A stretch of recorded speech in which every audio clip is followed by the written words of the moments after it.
Donc nous allons reprendre avec des exemples que nous avons souhaité les plus nombreux possibles en fonction de la durée possible de l'après-midi. Donc des exemples de recherche actuellement financés par le programme qui illustrent dans la mesure du possible chacun des axes. Comme nous ne pouvons pas tous être à la tribune, on fera un deuxième panel ensuite. Alors donc je propose que nous entendions Karl Leo Schwerin, qui est psychanalyste à l'UFR d'études psychanalytiques de Paris Diderot, dont le titre de l'intervention est S'approprier son corps, faire sienne sa maladie. Voilà, merci Céline. Je vais d'abord un tout petit peu vous commenter ce titre. Qu'est-ce que ça veut dire ? S'approprier son corps, faire sienne sa maladie, c'est tout l'enjeu lorsque le corps perd de sa familiarité, lorsqu'il se manifeste dans son étrangeté, lorsque d'autres que moi-même ou mes proches finissent par mieux le connaître et le soigner, mieux que moi-même. Lorsque la rationalité de ce pouvoir de connaissance et de soin m'échappe largement, et ce pour un temps qui ne cesse de se prolonger, et que de surcroît, la manière intuitive, subjective, et donc profane, dont j'appréhendais mon corps jusque-là, ne semble plus d'aucune valeur, au point qu'il se transforme, ce corps, en une masse encombrante, inquiétante, douloureuse, masse difforme ou informe tout au moins, perdue dans un espace incertain, un espace hostile aussi, l'espace social où on me regarde, où on me scrute, ou l'espace de l'hôpital qui n'est pas nécessairement plus accueillant. Alors je ne sais plus ce que c'est que d'avoir mon corps, je ne sais plus ce que ça veut dire. Car mon corps, c'est celui d'hier, celui d'un temps où régnait une certaine confiance, une certaine habitude, une certaine assurance. Mon corps, c'est celui que je souhaite retrouver, comme il était avant. Lorsqu'en plus ce corps, qui est en principe le mien, est habité par un visiteur énigmatique et menaçant, lorsque ce visiteur se révèle être un intrus à combattre et à expulser, comment donc pouvoir parler de ma maladie, puisque c'est elle qui me possède, qui m'obsède, bien avant que je puisse imaginer me l'approprier?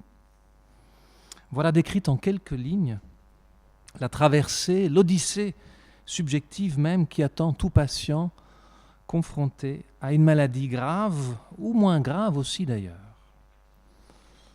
Car il n'y a pas de doute, la maladie mobilise un affolant vécu subjectif, dont il y a fort à parier qu'il aura une influence déterminante sur les acteurs et les facteurs qui contribueront aux soins d'abord et à la guérison ensuite. Il vaut donc la peine d'étudier ce vécu subjectif, de le valoriser à contre-courant de la dévalorisation dont il fait l'objet chez le malade lui-même, voire au-delà, et ce, du simple fait que le salut du malade ne semble pouvoir venir que des techniques et des traitements proposés par la science médicale, ô combien vecteur d'espoir, et heureusement, mais ô combien aussi vecteur d'une subtile dépossession, subjective celle-là, par le truchement d'une constante objectivation de la maladie, et ce faisant du malade lui-même. Alors, étudier la subjectivité du malade, et de cette manière valoriser cette subjectivité au point d'en faire un objet de connaissance et donc de recherche à part entière, c'est un des objectifs majeurs du programme La personne en médecine, dont on parle depuis tout à l'heure. Et c'est cet objectif qui figure au cœur du projet que nous avons développé à l'hôpital Saint-Louis, ici même, dans une unité dédiée aux adolescents et jeunes adultes atteints de leucémie. Ce que je vais appeler, et que nous appelons toujours l'unité AJA, dirigée par Nicolas Boissel, qui est assis à ma droite. Donc dans ce cadre général qui vise à étudier la subjectivité du malade, confronté à l'expérience de la maladie, l'objectif de notre recherche est de mieux comprendre les facteurs qui favorisent la poursuite du développement et de la construction identitaire chez les adolescents et les jeunes adultes qui vivent ou qui ont vécu l'expérience du cancer. Cette expérience de construction identitaire, dans un contexte que je viens d'évoquer, celui d'une nécessaire appropriation du corps pourtant en pleine transformation à l'adolescence et de la maladie peut-être. Ce projet de recherche, nous le menons de front à plusieurs, dans une collaboration différenciée selon l'implication de chacun et dans une interdisciplinarité assumée, puisque dès le départ, la psychanalyse, la santé publique et la médecine s'articulent et s'étayent mutuellement dans un processus de co-construction, y compris sur le plan méthodologique, et je vais en parler tout à l'heure. Et donc je cite rapidement les collègues, Nicolas Boissel bien sûr, mais aussi Isabelle Ojoula, qui est professeure en santé publique à Louvain, moi-même, maître de conférence à l'UFR d'études psychanalytiques, deux doctorantes, Sophie Fradkin et Lise Ricada, et François Villa, qui est lui aussi de mon UFR. Alors, période de transition et d'instabilité, nous nous attendons à ce que l'adolescence infléchisse de façon singulière et significative la traversée de la maladie cancéreuse. La relation au corps propre, en voie de transformation, la relation aux parents et à la famille d'origine, en voie d'autonomisation, la confrontation à des sentiments de honte, d'incompréhension, de solitude, de rejet parfois même, sont autant de paramètres qui entrent ici en ligne de compte. Autrement dit, comment l'adolescent et le jeune adulte peuvent-ils s'appuyer dans un premier temps sur l'autre, qu'il soit parent ou soignant, s'appuyer sur l'autre en tant que modèle idéalisé en positif ou en négatif d'ailleurs, tout en parvenant dans un deuxième temps à se séparer de cet autre pour façonner ses propres modèles de pensée et d'action et les mettre à l'épreuve de la vie, gros point d'interrogation. Cette problématique revêt une importance particulière dans le contexte de la maladie où la dépendance prolongée des adolescents et des jeunes adultes aux acteurs parentaux et médicaux peut entraver le déploiement de ce deuxième temps. Le deuxième temps, c'est celui justement de la désidéalisation de l'autre. Et plus clairement encore, le deuxième temps, c'est l'autonomie et la séparation d'avec à la fois les acteurs médicaux, mais aussi les acteurs de la famille, que sont les parents et la fratrie. Comment donc saisir les paramètres que je viens d'esquisser dans un dispositif de recherche approprié ? Eh bien, ça, c'est toute la question. Et pour répondre à ce défi, nous avons d'abord fait confiance aux méthodes de recherche qualitatives issues de la théorisation ancrée, ce qu'on appelle la grounded theory, qui a été développée par Glaser et Strauss en 1967 en sciences sociales et qui bénéficie, cette méthodologie, d'une validation internationale et que nous avions d'ailleurs déjà utilisée avec succès dans un autre domaine de la médecine de pointe, la transplantation d'organes chez l'enfant. Cette méthode, je vais en parler brièvement parce que vous allez comprendre en quoi c'est pas un truc aride et finalement technique et peu intéressant, c'est au contraire quelque chose qui va concerner pas simplement l'équipe des chercheurs, mais toute l'équipe. On va voir comment. Cette méthode autorise d'abord le recours à des entretiens de recherche peu structurés, ce qui est inhabituel en soi, qui favorise la communication des paramètres propres à la subjectivité, justement, dont on a parlé tout à l'heure. En effet, une question de recherche principale, formée d'un nombre limité d'amorces, est proposée au sujet. Ils peuvent ensuite, ces sujets, déployer leurs réponses sur un mode narratif, lequel implique qu'ils enrichissent ou infléchissent notre question de recherche selon un tracé personnel. Cette méthode inductive et non hypothético-déductive, comme c'est plus souvent le cas dans les méthodologies classiques, notamment quantitatives. Cette méthode inductive, donc, favorise une dimension heuristique, c'est-à-dire que ça apporte du neuf, en quelque sorte, et ça apporte surtout, alors là je le dis avec un sourire, parce que vous allez voir que c'est très contraignant, ça apporte surtout un énorme volume de données, récolté, puisque tout est retranscrit. C'est là que commence tout le travail de codage et d'analyse des entretiens. C'est un travail fastidieux, épineux, mais passionnant, heureusement. Mais alors, qui sont les sujets de notre recherche? Eh bien, pas seulement ceux auxquels on pourrait s'attendre. Car bien sûr, un volet de notre étude est destiné aux adolescents et jeunes adultes eux-mêmes, ainsi qu'à leurs fratries ou parents, quand c'est possible. En particulier ceux qui sont déjà passés par l'expérience du cancer, et donc c'est ce qu'on appelle le volet rétrospectif. Mais nous avons fait le choix de commencer d'abord par un autre volet, celui consacré à tous les membres de l'équipe soignante. Eh bien, ça a consisté, et je le formule au passé parce qu'on est quasiment au bout de cette première étape, ça a consisté à mener des entretiens de recherche avec tous les membres de l'équipe qui ont marqué leur accord, et ce fut une grande majorité.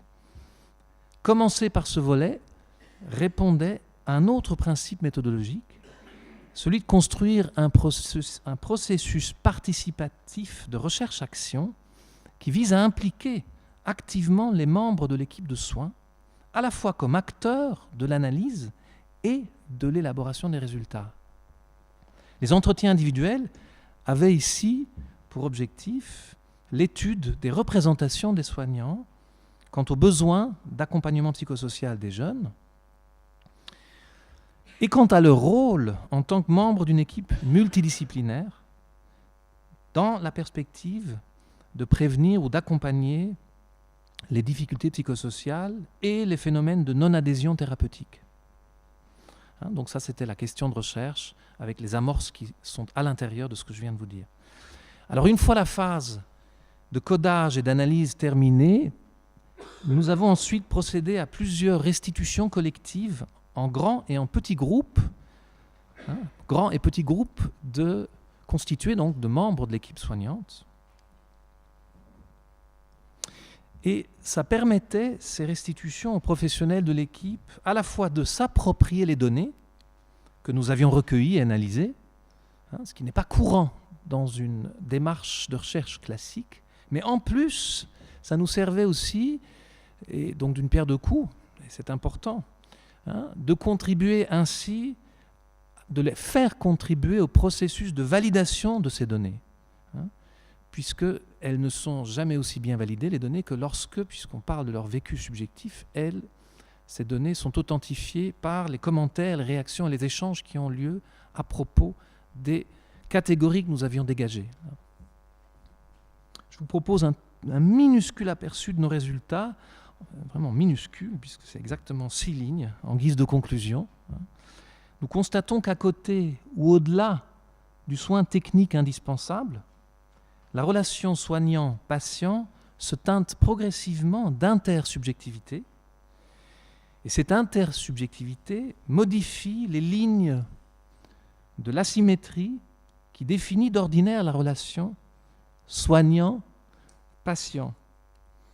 Ça favorise aussi, ce bouger de la ligne d'asymétrie, ça favorise l'individualisation du soin, et ça permet l'émergence d'une position de sujet, tant du patient, qui est plus souvent objet de soin, que du soignant lui-même, qui se définit plutôt comme technicien du soin, peut-être d'ailleurs surtout dans d'autres services, puisque là, on voit qu'avec la recherche, il y a tout un chemin qui se fait déjà du côté de cette prise en compte de la subjectivité. Et je termine là-dessus, puisque ça a été une de nos surprises, c'est de constater à quel point les savoirs et les savoir-être profanes, entre guillemets, des professionnels faisaient partie intégrante de leurs fonctions, parfois à leur insu, ou parfois un peu, je dirais, sans que ce soit réellement valorisé par eux-mêmes.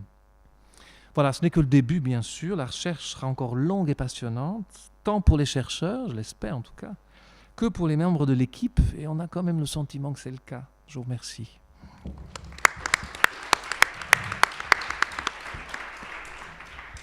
Merci beaucoup. Donc nous discuterons tout cela tout à l'heure. Je passe immédiatement la parole à Nicolas Boissel, qui est chef de service de l'unité fonctionnelle d'hématologie adolescents et jeunes adultes, donc à Saint-Louis, dont on vient de parler, pour une intervention intitulée « Le suivi psychologique d'enfants et d'adolescents atteints par le cancer ».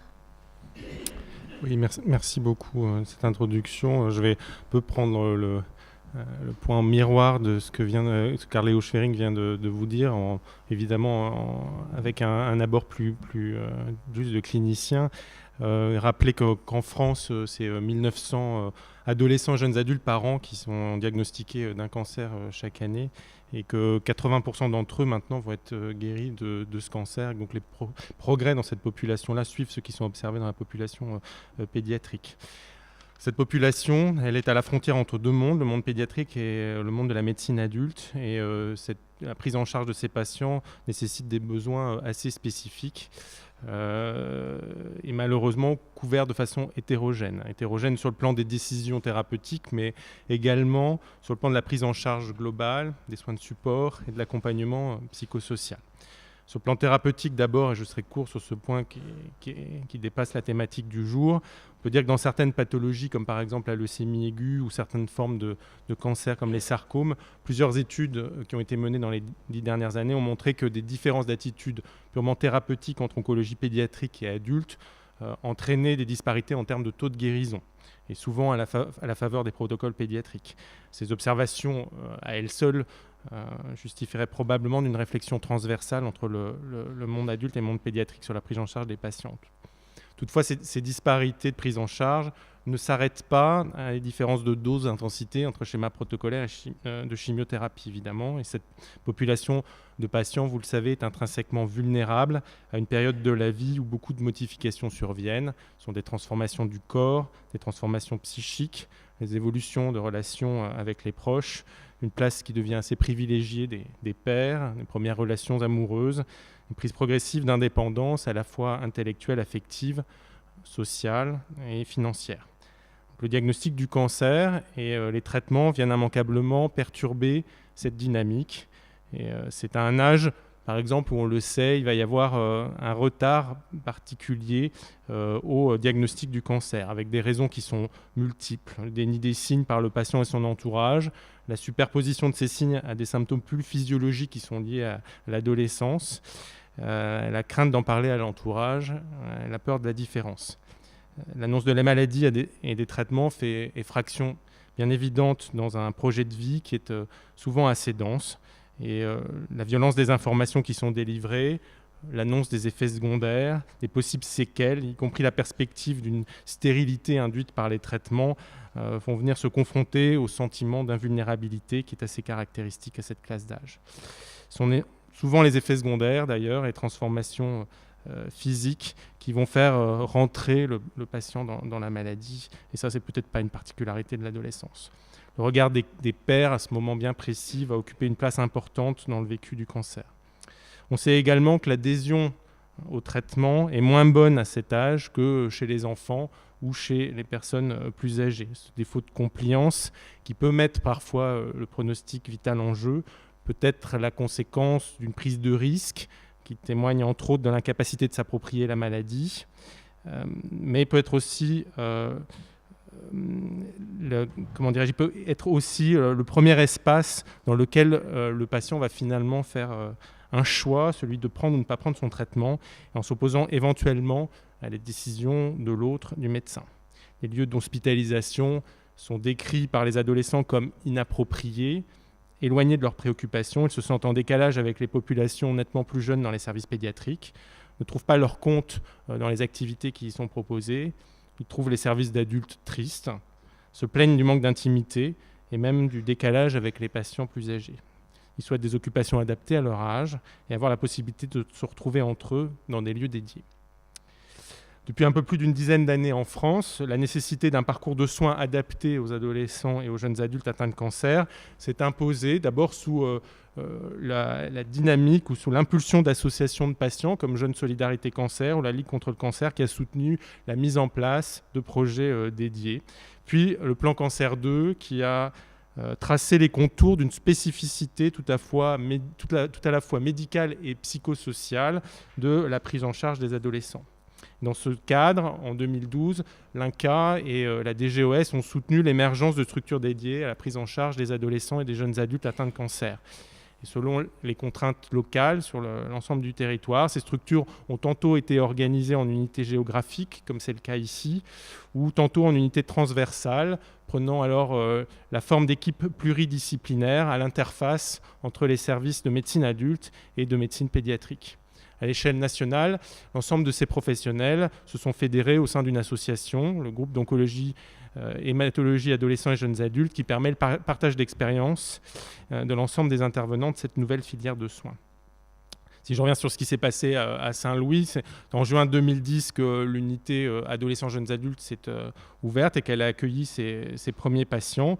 Et l'appel à projet de l'INCa de 2012 fut l'occasion pour notre équipe à la fois de renforcer l'offre d'accompagnement par la création d'un poste d'infirmière de coordination et aussi d'animation et d'éducateur, mais également pour débuter la formalisation d'un partenariat de recherche que Carléo vient de présenter, donc avec le Centre de recherche de psychanalyse, médecine et société, puis également avec Isabelle Ojoula, donc de l'Institut de recherche en santé de l'Université catholique de Louvain.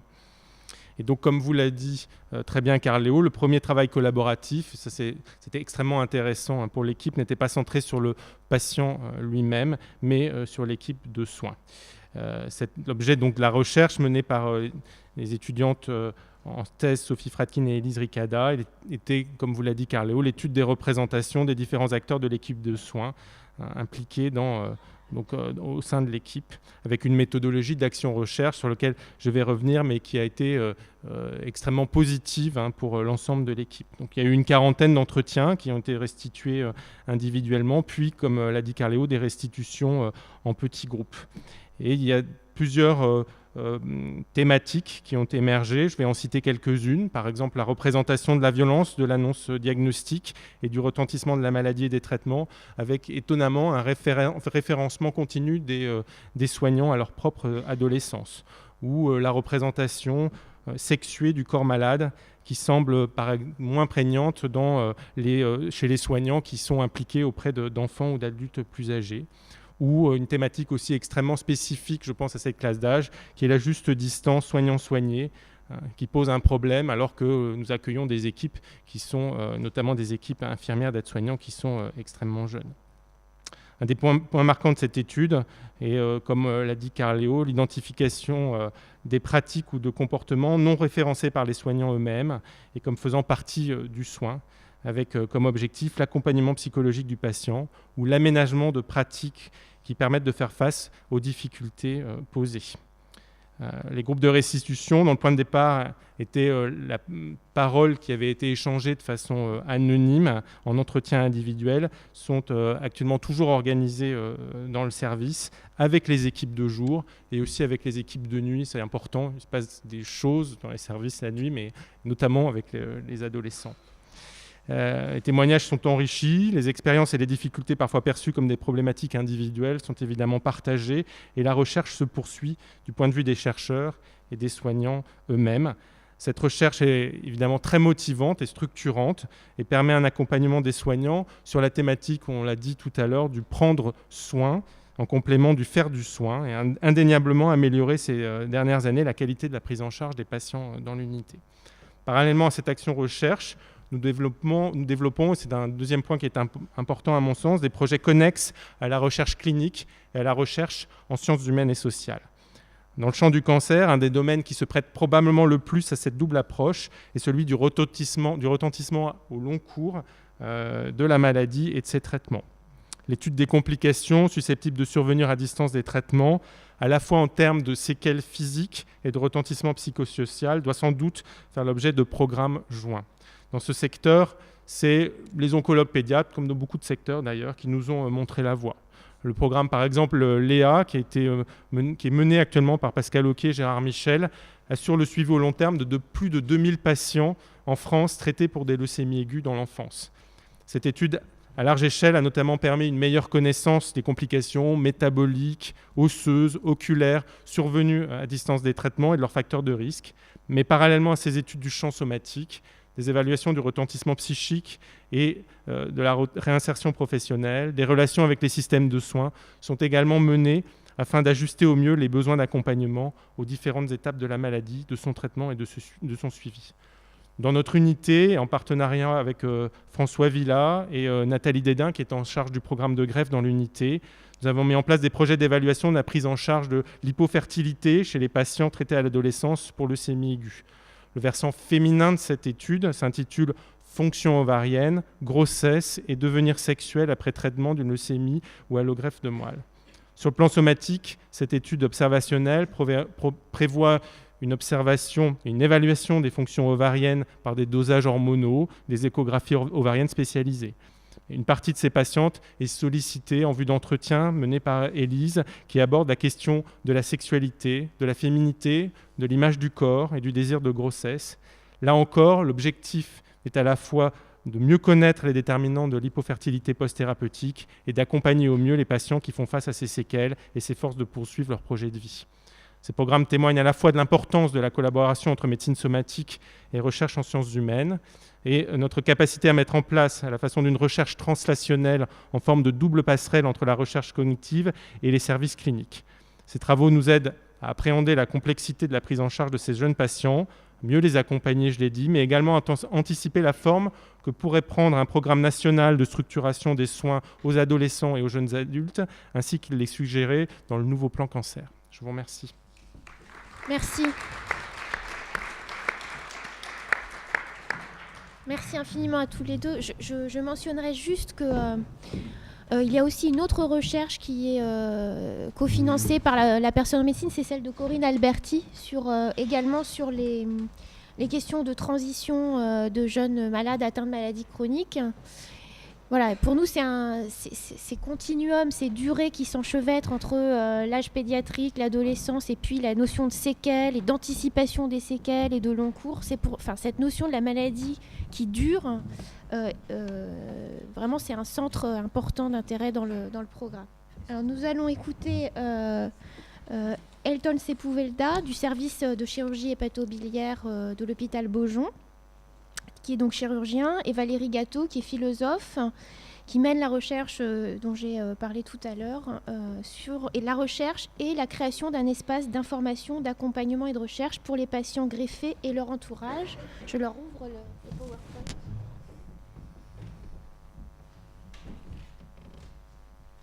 Bonjour à tous. C'est vraiment un plaisir de vous présenter donc, ce projet qui consiste à une création d'un espace d'information, d'accompagnement et de recherche pour les patients greffés et leur entourage. En vérité, c'est plus que ça parce que depuis que Valérie Gâteau nous a rejoint à l'hôpital Beaujon pour ce projet, elle nous porte un soutien, une aide à la reformulation donc, du programme donneur vivant actuel à Beaujon et en plus aussi l'information au sein du service pour les internes qui passent en stage régulièrement. Donc ce projet il est porté par deux équipes, donc le centre Canguilhem, le service de chirurgie hépatobiliaire à l'hôpital Beaujon, dont le chef c'est le professeur Soubrane, en collaboration avec le service d'hépatologie du professeur Durand et financé par la ville de Paris, le projet Émergence et par le programme interdisciplinaire la personne en médecine. Juste quelques mots un peu techniques, juste pour vous situer un peu dans le domaine de la transplantation hépatique. La première transplantation hépatique a eu lieu donc, en 1963 aux États-Unis par Starzl. Donc bien sûr au début, comme tous les traitements révolutionnaires, c'était à titre expérimental, on va dire, avec quelques greffes qui n'ont pas eu de succès. Et la greffe, elle a resté marginale entre les années 60-70. Et c'était que dans les années 80, avec le développement des immunosuppresseurs, notamment la cyclosporine, que le résultat est devenu vraiment consistant et la transplantation était reconnue à partir de 1983 comme le traitement standard de la cirrhose et de ses complications comme l'insuffisance hépatique aiguë et aussi du cancer dû à la cirrhose. Bien sûr, avec le succès de la greffe, le besoin d'organes et la pénurie d'organes, il a eu le besoin de développer des techniques pour contourner cette pénurie, de formes alternatives d'avoir l'accès à des greffons. Et donc, en 89, au Brésil, ça a été réalisé la première greffe par donneur vivant. Voilà, parce que le foie, même si c'est un organe unique, mais pour sa capacité de régénération, donc il lui permet d'avoir une partie qui soit greffée à une autre personne et puis d'avoir une fonction tout à fait normale. Donc actuellement, plus de 1000 greffes hépatiques par donneur cadavérique sont réalisées en France. À l'hôpital Beaujon, plus de 1500 greffes ont été réalisées depuis 1092, au début de ces activités, dont 147 par donneur vivant. Donc voilà, la cirrhose, comme vous le savez, c'est une maladie, comme vous voyez la photo à droite, qui entraîne une déformation du corps humain et aussi de changements psychiques importants. Et la transplantation hépatique, elle permet les patients de retrouver la forme physique qu'ils avaient auparavant, bien sûr, mais avec un coup de questionnement qui vont se poser, notamment par rapport à avoir un organe de quelqu'un d'autre. Donc ça pose des questions éthiques, culturelles et même religieuses parfois.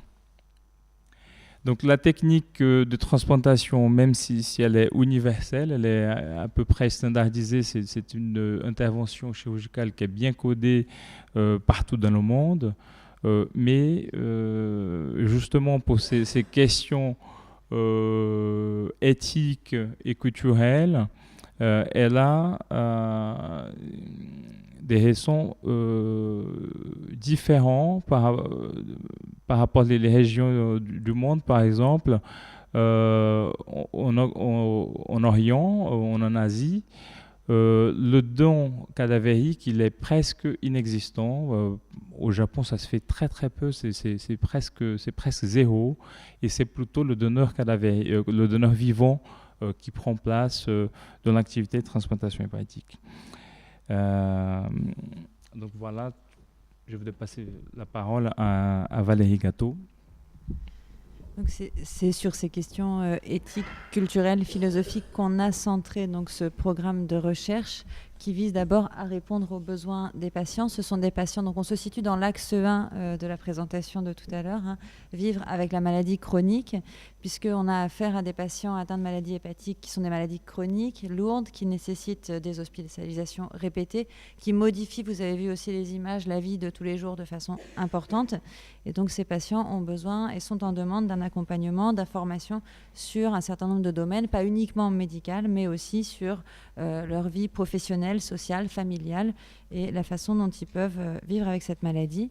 Le pari ou le point de départ de ce projet, c'est l'idée que l'information n'est pas un moment, mais un processus, que donc elle doit être répétée, disponible sur des supports variés et qu'elle doit être en cohérence et en attente avec les besoins des patients et des équipes. Et donc, ça vise à renforcer les droits des malades en termes d'information, d'accompagnement et de décision.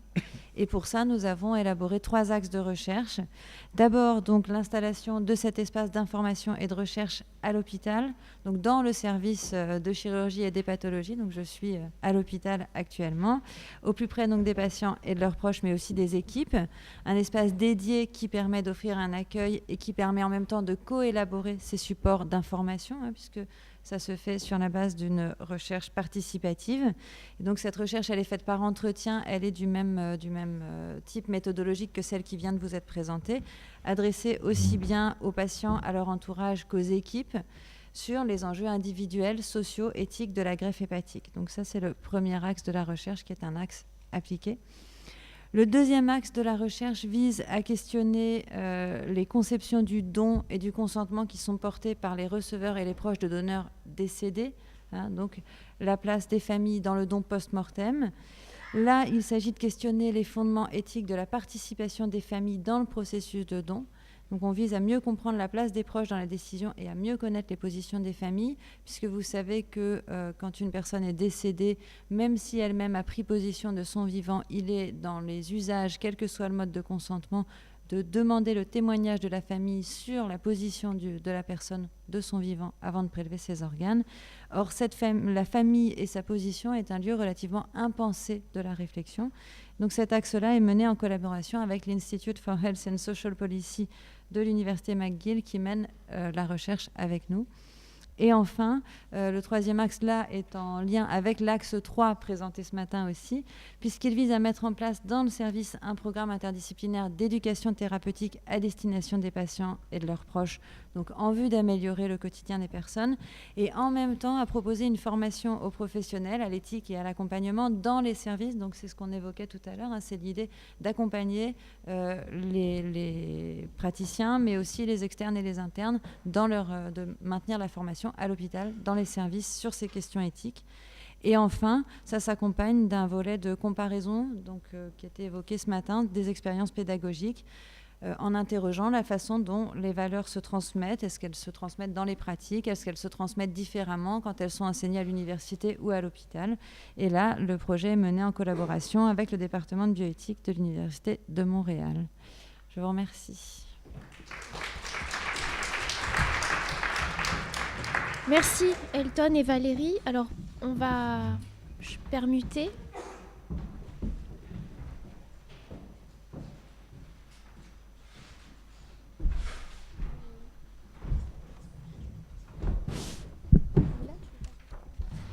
Bien, nous allons donc écouter Guillaume Lachenal, qui est historien des sciences, qui va nous parler des infirmiers comme lieu de mémoire, ruine et présence du soin en Afrique post-coloniale.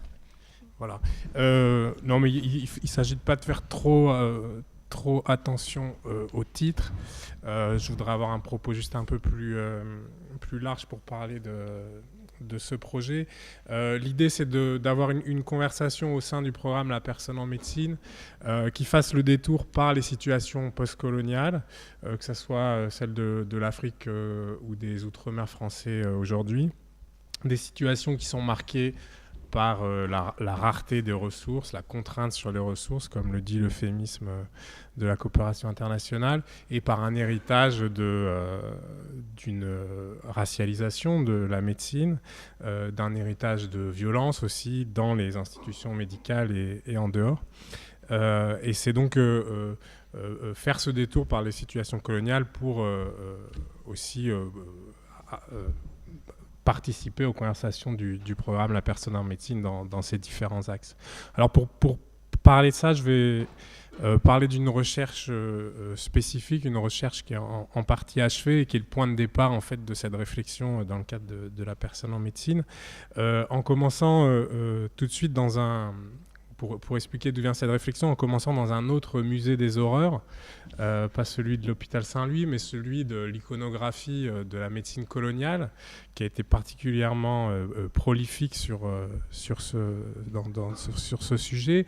Il est difficile d'imaginer une approche médicale plus éloignée de la médecine centrée sur la personne que celle des grands programmes de masse de la médecine coloniale des années 20 aux années 60, qui ont littéralement traité comme des choses les individus membres des populations cibles de ces programmes de lutte contre les maladies infectieuses.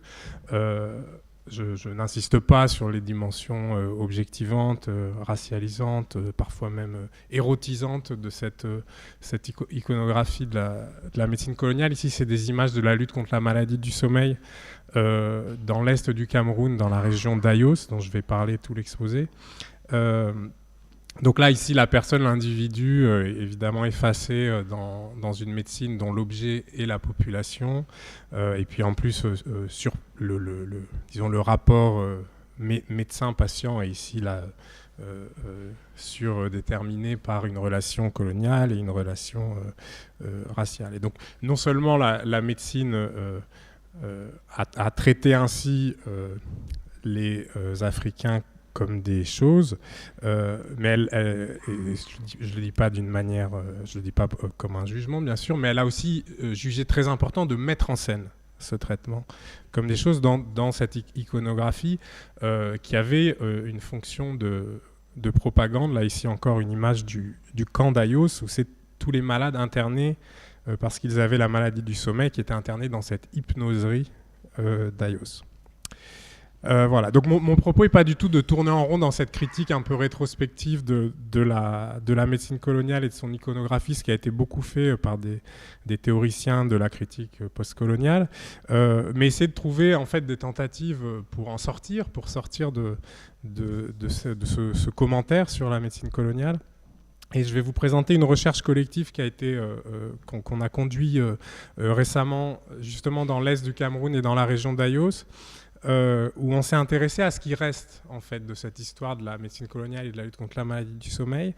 Donc en s'intéressant aux lieux de mémoire et à ces lieux qui ont été des lieux d'internement contre la maladie du sommeil. Ici c'est une carte juste pour vous expliquer qu'on a fait une sorte d'enquête archéologique sur différents lieux d'internement de patients dans l'est du Cameroun, avec comme entrée, qui était un peu une entrée heuristique, la question de la commémoration et de la mémoire, mais qui était en fait un moyen pour faire parler les gens de cette histoire et d'essayer de voir aussi à quelles autres histoires cette enquête pouvait mener, donc cette enquête sur les traces en fait, de la médecine coloniale. Simplement des images du camp d'Ayos aujourd'hui. Et alors le résultat en fait assez inattendu de ces recherches, c'est que les mémoires tournaient relativement peu déjà autour de cette question de la domination coloniale ou même de la mort de masse qu'a signifié l'épidémie de maladie du sommeil, relativement peu aussi autour de la figure des héros coloniaux qui sont commémorés dans ces lieux.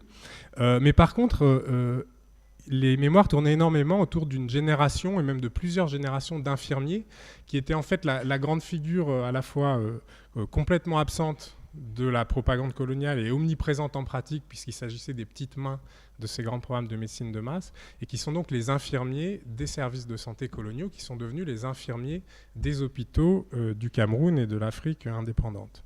Et donc cette mémoire des infirmiers, elle était particulièrement riche, évoquée dans les villes qui sont nées autour de ces camps de malades. Cette mémoire des infirmiers, elle évoquait des personnages souvent charismatiques, qui étaient évoqués de façon très nostalgique comme des figures associées à l'indépendance et au moment de l'indépendance, qui était aussi un moment de promesses et des promesses du développement. Et c'était des infirmiers aussi auxquels on associait un modèle de soins, qui était un modèle de soins qui était souvent évoqué par sa gratuité. C'était du soin gratuit, c'était du soin qui était aussi sévère, il y avait toute une série de valeurs morales associées avec ce soin, et c'était un soin qui condensait un peu une relation entre l'État indépendant et ses citoyens, une relation dont on diagnostique aujourd'hui l'effilochage complet, c'est-à-dire que ce soin qui était possible alors, au moment de l'indépendance, dans les années 60-70, c'est aujourd'hui caduque.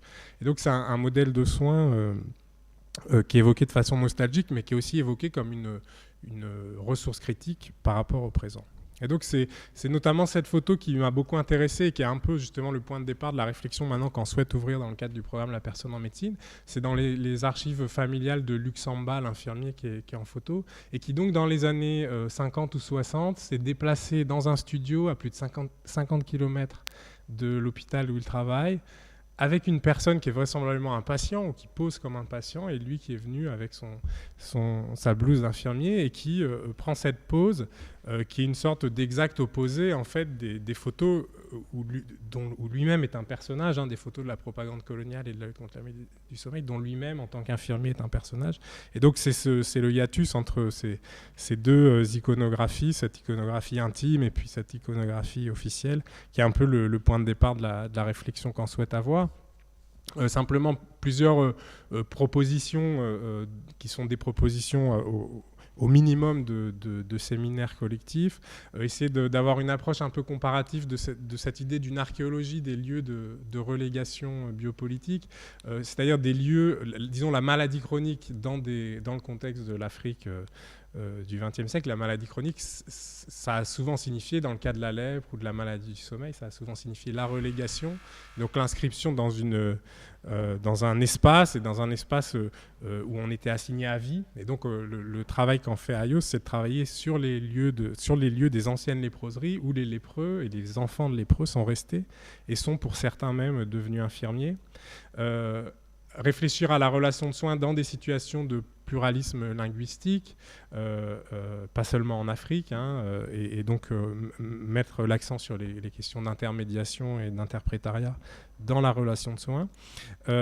Et puis enfin, comme Céline l'avait évoqué tout à l'heure, ouvrir un champ de travail sur la formation et la subjectivation des soignants en contexte de rareté, dans des contextes où la présence du médecin se fait d'ailleurs souvent sur le mode de l'absence. C'est-à-dire que des hôpitaux dans l'est du Cameroun sont des hôpitaux qui fonctionnent sans médecin pour la plupart, y compris pour la chirurgie, et des chirurgies parfois aussi techniques à Ayos que des greffes de peau qui se font en routine par des infirmiers qui se disent eux-mêmes chirurgiens. Donc c'est ce type de situation aussi où on a envie d'entrer. Voilà. Merci beaucoup. Alors je passe immédiatement la parole à Jean-Paul Lallemand. Donc Jean-Paul est aussi historien des sciences à l'EHESS, au Centre d'études nord-américaines, et actuellement alter à Paris Diderot. Et donc précisément, il va nous parler de la recherche en cours médecine personnalisée et médecine racialisée pour une histoire des rapports entre pratique médicale et savoir sur les races, avec des guillemets, humaines. Merci Céline, et merci Guillaume pour cette parfaite introduction, en un sens. Ce travail de recherche a débuté il y a presque 2 ans maintenant, lorsque Claude-Olivier Doron et moi-même discutions de manière informelle de nos recherches respectives, à savoir le concept de dégénérescence pour Claude-Olivier Doron et de la race, et pour moi-même de l'histoire de la ségrégation médicale aux États-Unis. Or, au fil de nos discussions, il est apparu que nous étions tous deux conscients que, bien qu'absent de la recherche française, le concept de race en médecine faisait l'objet, au moins depuis le début des années 2000, d'une attention croissante, du moins en termes de publication. Or, jamais le concept de race en médecine n'était interrogé dans ses fondements. Une certaine tradition européenne, pour ne pas dire française, voulait que le concept de race soit le fruit d'une simple construction sociale, et que dès lors son utilisation en sciences et en médecine devait être disqualifiée, car elle serait le fruit d'un racisme scientifique, d'une pseudo-science, qui n'avait pas le droit de citer dans un modèle républicain, qui justement se voulait être aveugle à la race. Alors l'exemple le plus cité, c'est parfait, l'exemple le plus cité, généralement, c'était la Déclaration universelle de l'UNESCO sur la race. La première date de 1950, elle est rédigée par des anthropologues, Lévi-Strauss, Ashley Montagu, disant que la race est surtout une construction sociale. Ce que l'on oublie trop souvent de citer, c'est la seconde déclaration, cette fois-ci faite par des biologistes et des généticiens, celle de 1951, celle de 1964, qui justement affirme que la race existe d'un point de vue biologique et qu'elle est d'une importance considérable pour la recherche. Avec Claude Olivier, nous avons donc pris la décision de prendre au sérieux cette supposée pseudo-science qui, outre-Atlantique, faisait l'objet de financements très larges de la part de l'État américain, par le biais du NIH, ou par les plus grandes universités américaines. Il s'agissait donc, dans un premier temps, Guillaume Julien, de retracer la généalogie des rapports entretenus entre le concept de race avec la théorie et la pratique médicale. Qu'il s'agisse donc à l'époque moderne, notamment au XVIIIe siècle, de mobiliser l'analogie avec des constitutions plus ou moins maladives ou des maladies héréditaires pour penser les races humaines, ou alors qu'il s'agisse d'élaborer des traités spécifiques sur des maladies caractéristiques des variétés humaines. Le deuxième point, c'était de voir comment, à travers ces relations étroites, ont perduré tout au long du XIXe et du XXe siècle, tant du point de vue conceptuel que du point de vue institutionnel. Nombreux furent les médecins qui contribuèrent à l'élaboration et à la transformation des savoirs sur les races. Je pense que Guillaume en a suffisamment dit tout à l'heure. Le troisième point se situe à l'intersection de la médecine et de la génétique, que le concept de race, où le concept de race va trouver l'occasion de se reformuler au début du XXe siècle, notamment à travers les travaux en hémotypologie. Donc je songe aux travaux de William Boyd, pour ceux qui le connaissent, dans les années 50, mais aussi en France, plus célèbre, Jacques Ruffier ou Jean Bernard, mais aussi, de manière plus contemporaine, l'analyse des polymorphismes du métabolisme et de l'étude des réactions différenciées aux médicaments, avec les travaux de Werner Kaloff, qui était allemand puis est devenu américain par la suite, puis enfin l'analyse de la pharmacogénétique. Alors ces récents débats, qui portent en particulier dans le monde anglo-saxon sur l'opportunité d'utiliser la race en recherche et dans la pratique biomédicale, étaient donc chargés d'une histoire longue et complexe qui méritait d'être étudiée. Cela nous semblait d'autant plus nécessaire qu'au moment même où nous formulions le programme d'un séminaire sur le sujet, donc en 2013, Nancy Houston, donc l'écrivain, et Michel Raymond, le biologiste, se fendaient d'une tribune dans le journal Libération intitulée « Sexe et race, deux réalités ». Selon eux, la récente décision de supprimer de la Constitution le terme de race n'était qu'un déni de réalité, puisque la majorité des scientifiques anglo-saxons reconnaissaient son existence et que les chercheurs français, cantonnés dans un provincialisme proverbial, n'en avaient jamais entendu parler. Alors pour couper court ici à toute polémique, ce concept de race aux États-Unis, bien entendu, fait l'objet de polémiques, de questionnements, d'interrogations. Il n'y a pas une majorité de scientifiques anglo-saxons qui reconnaissent son existence. Il y a au contraire un débat qui mérite d'être analysé. En France, si on fait le lien avec la question de la médecine personnalisée qui nous intéresse aujourd'hui, le rapport du Sénat qui date, il me semble, de janvier 2013, ne fait aucune mention de la race ou de ses avatars sémantiques. Alors qu'aux États-Unis, bien entendu, elle est au cœur du débat. J'ajouterais d'autant plus que la science ne connaît pas de frontières et que la société française, est à cet égard, n'est pas imperméable à ce sujet. Si j'en veux la preuve, le Sacro-Saint Vidal, que vous connaissez tous, notamment le Vidal de 2013, réactualisé même pour 2014, à l'article Clopidogrel, commercialisé par Bayer Squibb, ou pour le Plavix de Sanofi. Alors ce sont des inhibiteurs de l'agrégation plaquettaire. Je cite: « Les fréquences publiées du génotype CIP de C19 sont d'environ 2% chez les Caucasiens, 4% chez les Noirs, 14% chez les Chinois. La prévalence de différentes allèles du CIP de C19 varie donc en fonction de la race. » Je vous pose cette question. Qui sont donc ces Chinois, ces Noirs et ces Caucasiens? Comment pouvons-nous les définir de manière scientifique? Et comment les médecins devraient-ils prendre en compte ces différents phénotypes, si on peut parler de phénotypes dans le cas présent, dans leur diagnostic?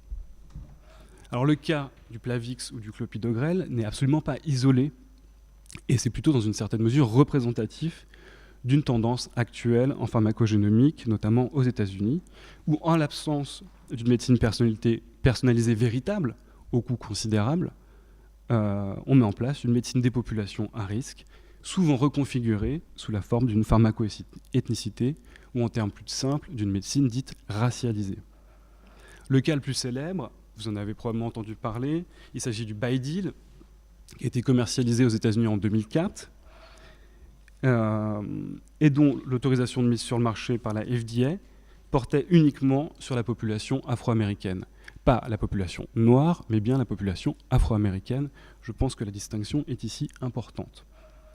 Bon, le cas du Baidil est particulier puisqu'il s'agit presque d'une fraude ouverte.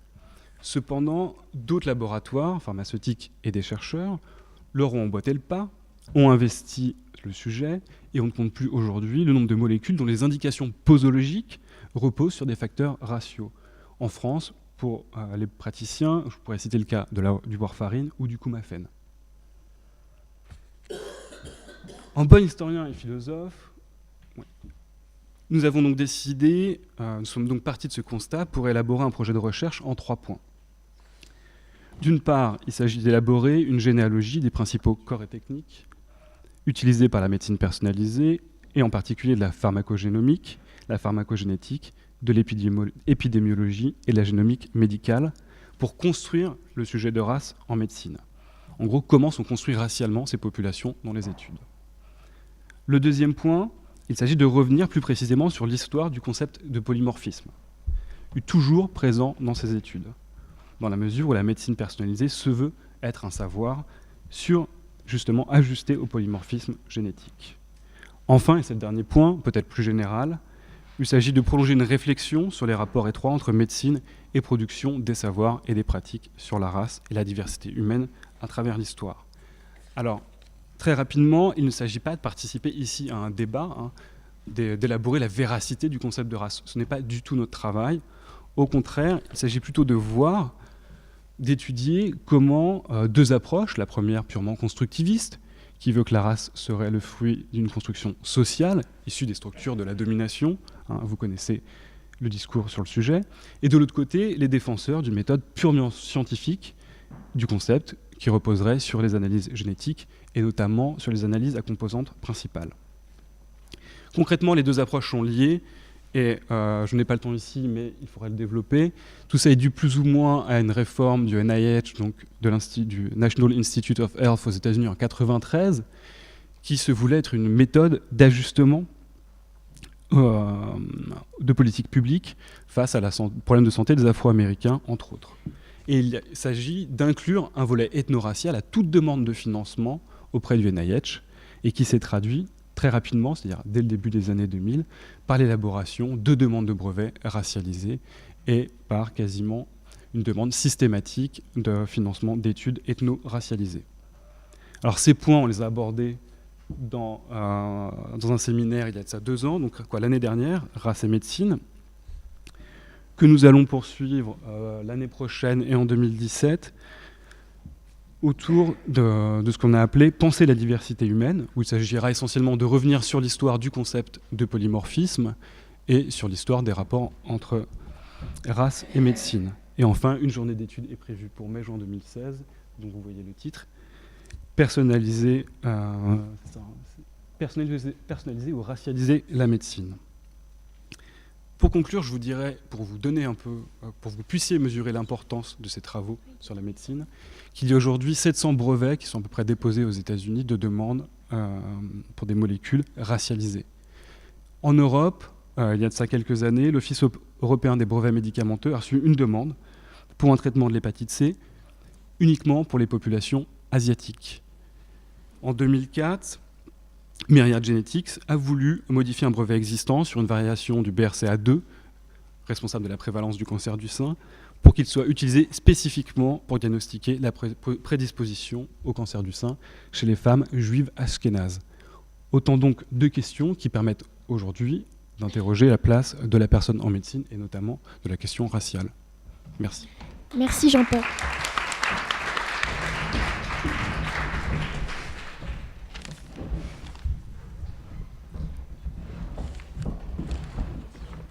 Pour finir, mais sans conclure, nous allons écouter donc Sophie Vasset, qui est maître de conférence en littérature britannique à Paris Diderot, qui va nous parler de genre littéraire et maladie, techniques littéraires et enseignement en médecine.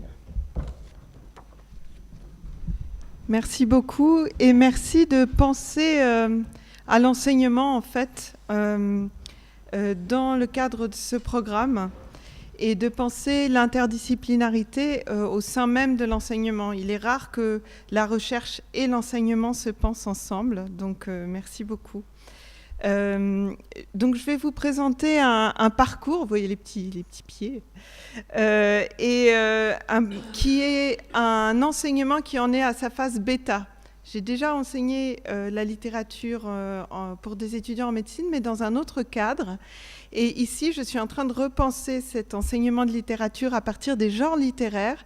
Et donc, j'ai déjà fait un premier essai avec un groupe d'étudiants en littérature, puisque le but de cet enseignement que je vais ensuite proposer à Céline, c'est de penser l'interdisciplinarité au niveau des étudiants eux-mêmes.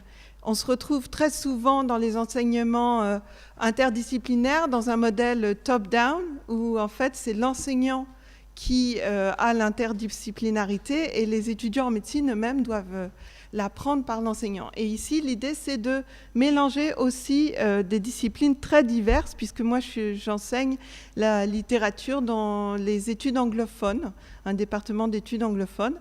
Alors, je vous entends déjà, mais vous imaginez faire tout en anglais? Non, j'imagine faire l'enseignement vraiment avec des textes français et anglais, puisqu'il y a des traductions. Et donc, je l'ai déjà fait sur un semestre avec les étudiants en littérature. L'idée est de en fait, étudier des objets croisés que sont les récits de maladies. Des récits de maladies à travers plusieurs genres littéraires. Alors, on voit ici quelques exemples. La tragédie contemporaine de Sarah Kane, 448 Psychose, l'essai de Virginia Woolf, Être malade, et puis peut-être quelque chose que vous ne connaissez pas, mais qui pourrait intéresser ceux qui travaillent sur le cancer chez les préadolescents, qui est... j'ose pas traduire Bull and Other Funny Stories About Cancer. Donc, c'est une stand-up comédie sur le cancer. Et donc, le genre lui-même peut laisser un petit peu pantois dans un premier temps. Tout ça, bien sûr, nourri aussi de ces fameuses Medical Humanities, donc cette tradition des humanités médicales qui vient des États-Unis, mais qui est repensée, redigérée dans le cadre français, et notamment dans le programme La personne en médecine. Alors pourquoi finalement aborder les récits de maladies par le genre? Parce que je pense que finalement l'idée du genre permet d'armer les étudiants d'outils d'analyse spécifiques pour aborder les récits de maladies, et d'outils d'analyse spécifiques qui permettent de sortir de la thématique. Où on va finalement reparler du sujet à partir du texte, et ça peut très vite devenir un petit peu de la soupe finalement. Et donc l'idée est de développer des outils que nous on utilise en littérature. Par exemple, aborder un texte à partir du genre permet de parler de champ littéraire et de sortir de la relation seulement auteur-lecteur, de montrer que le texte est au centre d'une série d'acteurs économiques et politiques. On le voit ici, c'est l'exemple type qu'on étudie en cours, c'est le journal d'une année de la peste de Defoe qui sort en 1721, alors que par ailleurs il y a la peste à Marseille en France, que la façon dont Defoe réécrit la peste de 1665 de Londres en montrant combien il était horrible d'enfermer les gens dans leur maison. C'est une manière aussi de réfléchir sur la monarchie absolue en France qui enferme les gens dans leur maison dans la peste de Marseille.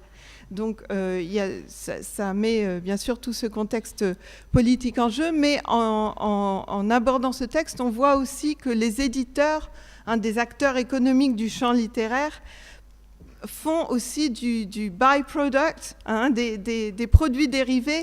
Il y a le journal d'une année de la peste de Defoe, mais il y a aussi une autre publication qui s'appelle Préparation en cas de venue de la peste et qui donne plein de conseils d'hygiène ou de religion. Donc ça permet vraiment de penser le texte dans son contexte économique. Le genre permet aussi de réfléchir à la question des horizons d'attente. Là, c'est plus un travail sur le contrat de lecture, bien sûr, et les attentes du lecteur quand il voit tel ou tel genre. Et pour ça, je donne un texte d'un auteur connu de tous les étudiants, qui est Conan Doyle, qui s'appelle Le cas de Lady Sannox. Le texte lui-même parle de l'horizon d'attente, puisque c'est l'histoire d'un médecin qui se fait avoir par quelqu'un qui se déguise en turc et qui l'emmène dans une maison pour traiter une femme qui aurait été empoisonnée. À cause de la mise en scène orientale, il finit par accepter de lacérer le visage, le médecin, le chirurgien, de sa propre amante. Excusez-moi pour les spoilers. Mais en fait, donc, l'objet lui-même parle de l'horizon d'attente et des jeux de lecture en fait, entre médecin et patient. Mais les étudiants eux-mêmes, quand ils voient Conan Doyle, ils foncent tout de suite, bien sûr, sur les cas insolubles, sur la culture de l'enquête et sur le rôle du médecin détective, ce qui nous permet d'aborder leur propre horizon d'attente par rapport au genre, mais aussi d'autres figures bien connues de médecins détectives qui sont bien sûr, voilà, il y en a qui ont anticipé dans la salle, qui sont bien sûr une des figures en contraste duquel ou en rapport auquel se construisent les étudiants en médecine d'aujourd'hui. Et bien sûr, les séries télévisées sont un pot culturel commun de représentation. Un dernier exemple de genre que je trouve très intéressant et qui parle énormément aux étudiants, c'est le roman graphique.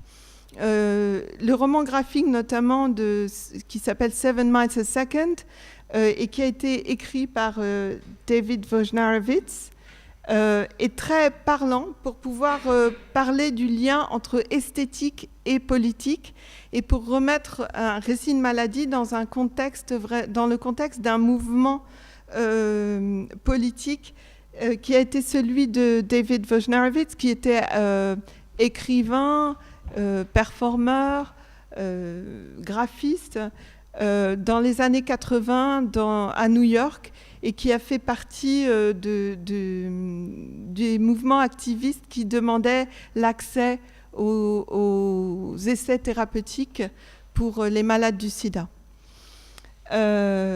Donc voilà un exemple des genres que nous parcourons. Chaque semaine, on étudie un nouveau récit de maladie dans un nouveau genre.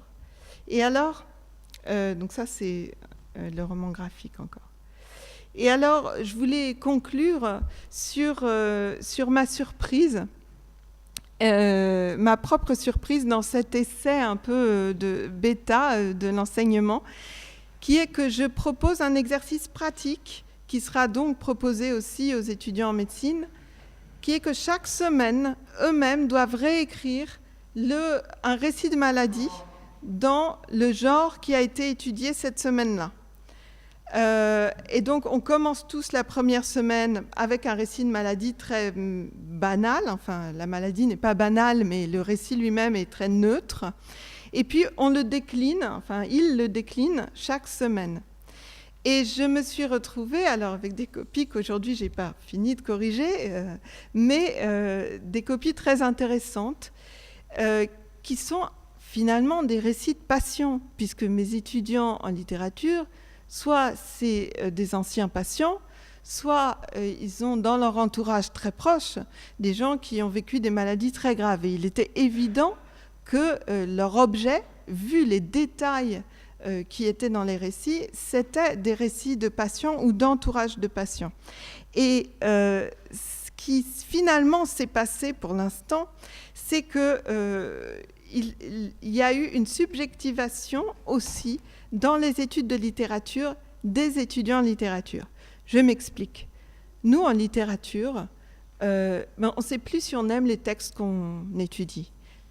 Nous aussi, on a du mal à être le sujet de nos propres études. Nous sommes invités à prendre énormément de distance avec les textes que nous étudions.